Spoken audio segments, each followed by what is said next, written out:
后来乡亲啊，继续是这个政坛消息，来看国民党的党主席郑丽文，今仔日率领4位副主席到立法院的前院长王金平的办公室，颁发着国民党上悬的顾问的聘诗，给王金平，希望借伊的政治经验，在各方面协助着国民党。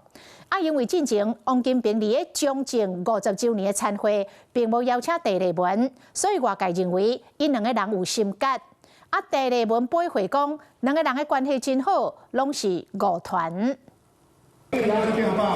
亲手颁发国民党最高顾问证书，号称立法院长王金平。国民党主席郑丽文和4位副主席拢有行卡到，展现对王金平的高度重视。国家非常需要王院长，希望能够透过他完整的历练，来协助本党为国家的艰困局面奉献心力。希望也能够有机会帮助国民党，让国民党能够赢得国人的敬重。除了宪政，卡条例两化建设，甚至2026南洋全台湾选战，拢需要王前院长来上报。不过20日，王金平做政治50周年饭局，都无邀请郑丽文，而且佮讲瓜志芬则代表国民党，叫外界认为郑王两人有心结。第二是因为传出本站要任命前立委张显尧担任副主席，指导南部选战。那个是完全误传。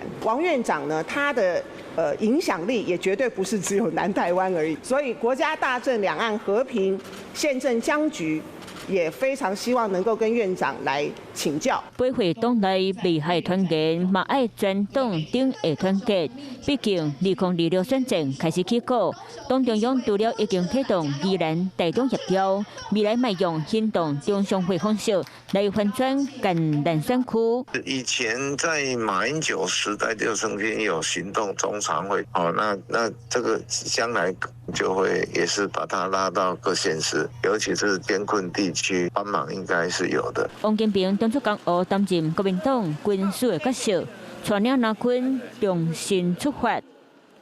Hello， 我是蒋欣梅。想要抢先掌握最及时的新闻资讯吗？赶快订阅、按赞、开启小铃铛，锁定华视新闻 YouTube 频道。